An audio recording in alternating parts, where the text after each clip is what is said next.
I hate a lot of characters. Whether they're just scum, filth, just roaming the earth. They don't deserve the right to roam free with the rest of humanity. Or just wasting their potential. There's characters that if I saw in real life, I just think to myself, I wish I had the power to smite this nigga. And I know some of y'all are gonna defend them in the comments, and I'm already knowing. But there's some characters in here that you just can't change my mind on, and that's okay. I don't care if I don't understand the character, nigga. Let's start with FaZe Gabby, because this one's personal. This one right here is the reason I don't trust nobody with a sweet little kid voice no more. You killed Sasha! You killed my potato goat! You killed my wife! You killed her! I don't care what the context is, bruh. I don't care what war's complicated excuse you're trying to give me. You killed her. And then you had the audacity, the fucking audacity to turn around later and act all sad and reflected about it. Nah, fuck you. No, fuck you. Fuck you. You made that decision with your own hands. You're a hypocrite. You don't get to do the crime and then also get the redemption arc where everybody's crying for you. You know who doesn't get a redemption arc? Sasha. You know why? Because she's fucking dead. I have to sit in that cuck chair watching your bitch ass getting hugged by everybody like you the victim in the situation. Oh my god, I was fuming. I was fuming watching this. I see exactly what you did and I'm not letting the plot convince me otherwise. I ain't finna forget just because you got sad eyes now. You can lick my sweaty balls, bitch. Invisibitch. And I already made a video on this 30-year-old man-child, but I'm gonna say it again. I hate you. Blonde Blazer is better. You are the most insufferable entry on this entire list. And that's saying something considering who else is up. You lucky plot armor is through the roof in this series, because if you actually kill Chase, so help me God. This woman is 30 years of age, and she acts like she just discovered emotions for the first time yesterday. Every single interaction is either a full meltdown or straight up abusive toward people who did nothing to deserve it. And it's like you're watching over a newborn, which, okay, I wouldn't mind. I get it, like she's a broken villain trying to be a superhero, but I have to mind because she's a love interest. So now instead of getting to chop it up with Prism, I get whatever the fuck this is. And the favoritism is crazy, bro, because we all know what's really going on. The devs love her. They love her. She could set a building on fire with people still inside, and somehow the narrative would frame it as character growth. But God forbid, Flambe's ass sets a trash can on fire. And then she betrays you, so she's the whole reason you're a corporate worker now. So what the fuck is the appeal for her over Blazer? Snow money, mind control? Maybe. I don't care. At your age, ma'am. Yeah, because I gotta call her ma'am. You are 30 years old acting like a rebellious teen. Oh my god, look at my balls.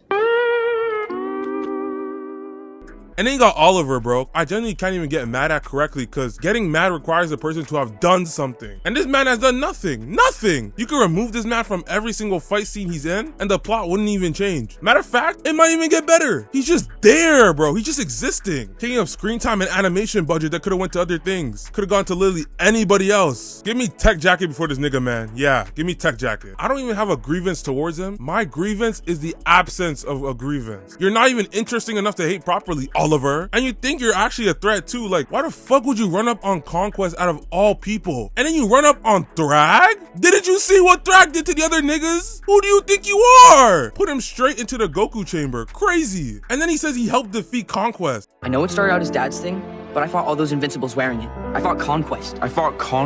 Unless my eyes deceive me, you were almost spiked into the afterlife and contributed nothing. What are we talking about? I can't wait to see how he dies because it's only a matter of time. Right behind them, Usopp, the other useless bum on this list. Hear me out. This man's whole power is lying constantly, contributes basically nothing in a straight fight, somehow gets treated like some emotional cornerstone of the crew every time Oda needs a heart moment. What has this nigga done? What has this nigga done since Enies Lobby and Dressrosa? Nothing. Did he even learn hockey yet? Your pops would be furious. Your pops would be furious if he sees the state you're in right now. And I get it, growth happens eventually, but nigga, how long? We 1,000 plus episodes in, and the manga we thought you'd cook in Elbaf, and what did you do? The Mbappe special, that's what you did. Now Yuta, bro, and let me be clear about my actual issue here before anybody assumes wrong. My problem with this nigga is simply he's a weirdo. Let go of that minor, please, please. Look how he's holding her. No one's gonna steal her from you, I promise. You got Maki at the end of the story and you're over here constantly getting freaky with curses and shit. This bush camper is a fraud. If he forgets his jewelry at home, he's finished. Also, his breath stinks. Yeah, I don't know, I just don't like him. Maybe the last straw was becoming an identity thief, I don't know. I wonder where Margaret's sitting. And the biggest bastard on this whole list, Mordecai. This snake, this absolute snake of a bird. You killed Rigby. You killed your own best friend over a girl, bro. Over a girl. After years and years of friendship, you just turned around and did him dirty like that? I will never forgive this. Never. I don't care what apology came after. There's no way Rigby wasn't sleeping with one eye open after this. He legit does anything for girls, like anything. Remember when bro spent the entire episode sniffing Margaret's sweater? Disgusting! Or during Muscle Man's wedding, Muscle Man asked who would like to give a toast. And you know what this dickhead did? Interrupted the wedding to embarrass CJ. Let's do this. Do you, Muscle Dad is right. Finding the right person is hard. You know, for a while, I've been telling myself there's no such thing as soulmates. But now I'm not so sure. Look at Muscle Man and Starla. It's like they were designed for each other. So where's my soulmate? Are they in this room? It could be anyone. Maybe it's you. Maybe it's that really old lady. I don't know. Why are you talking? Oh, right. My point is, I don't know if there's one perfect person out there for me, but I know that for a long time I've been ignoring my gut. Because I didn't want to hurt anyone. But instead of saving their feelings, it's just made everyone around me miserable. For the first time, I'm gonna take Rigby's advice. CJ, I need to tell you. Just a selfish rant about his own confusing love triangle. This is pathetic. You're pathetic. And not to mention, during the whole show, he's legit almost as lazy, if not the same level as lazy as Rigby, but pretends he's not. And next up is Rigby too, cause I ain't gonna lie, I got you on this list too cause you provoke this unstable ass nigga constantly, bro. You know you provoke him. You provoke him multiple times over and over and then act shocked when the universe is about to end. You're at fault too, bro. Mr. Krabs is another one. This nigga right here is insane. You sold SpongeBob's soul. Need I say more? No, need I say more? His actual soul for like 82 cents. He's crazy. I mean, the dude would sell Pearl's soul too. I mean, he's crazy. He's too fucking greedy. Like, remember when a bullworm had them locked in the Krusty Krab? Yeah, let the clip explain itself. I'll catch your worm for ya. That is, if you're willing to pay. No! You'll never get a cent out of me! Never! I'd rather that worm come in here right now and eat you all alive!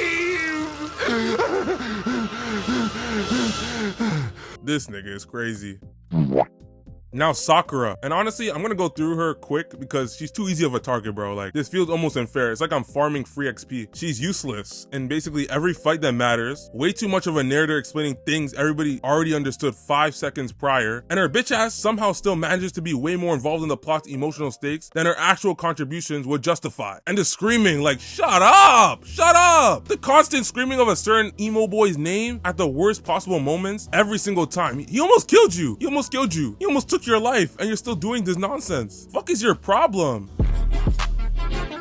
Now Batman, I hate this rich ass nigga. Iron Man is so much better than this nigga. Oh my god, if Iron Man was in Gotham, he would save Gotham tonight. Matter of fact, Batman could save Gotham tonight if he just equipped in an AR-15. Just kill niggas, just kill villains, bro. It's not that hard, nigga. Locking up the Joker obviously doesn't work. How many Robins will have to die before you realize that, dumbass? Genuinely the worst vigilante ever. Iron Man would have shot Joker into the sun. That's all I'm saying.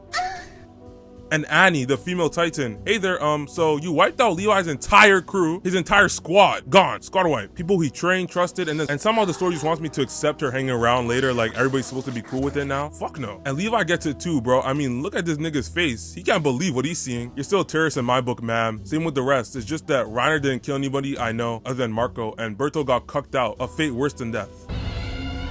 And Donzo, bro, this nigga is the most cowardly nigga on the face of the earth. Running around manipulating everybody, playing both sides, and the second a real nigga shows up, what does he do? He runs! Instant replay that! Instant replay! Ducking the ones! Running for your life! From an edgy 16-year-old. You are the epitome of sorry! Just a pathetic monster. He's not even a compelling villain, he's just a racist. He's just a racist.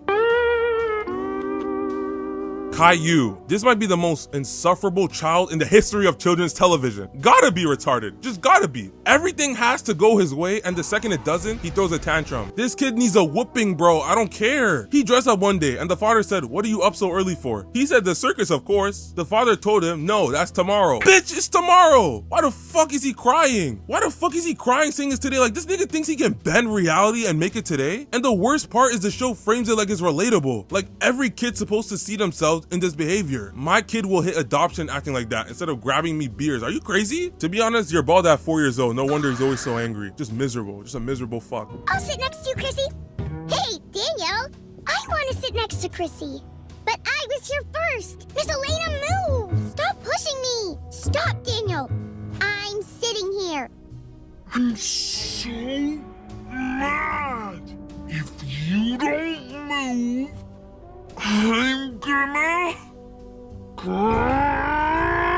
And right behind him, another retard, Daniel Tiger, who's basically an older, slightly more polished version of Caillou, which honestly makes it worse in a way, bro, because at least Caillou's got the excuse of being a fucking toddler. Daniel's had more time to figure some stuff out and still manages to bring that same everything must go my way or the world fucking ends mindset to everything. He asked his lady to try out his nasty, smelly, putrid egg sandwich, and she declined as she should, and bro got mad. You don't even want to eat that shit. I don't see any bites. You don't even want that. And Robin, bro, not from Teen Titans, from Teen Titans Go. Why is this man always so angry? Like, genuinely, every single appearance just simmering with rage under the surface like a kettle. He's not bald, he doesn't have dreads, he's not dark skinned. So what's making this nigga so mad? Then I remember who he hangs around and I understood. And last but not least, Gumball. And look, bro, I'm not even gonna pretend to be mad here. I actually don't hate this nigga. I love this jackass, bro. He's not pretending to be a good person. He knows his role as an asshole and does his job. That's refreshing after this whole list of hypocrites, cowards, and fraudulent bastards pretending to be better than they are. Anyway, that's about it. Let me know if y'all have any more, or if I'm bugging with some people on the list. I have 1K subs. Feel bad for me and subscribe, please.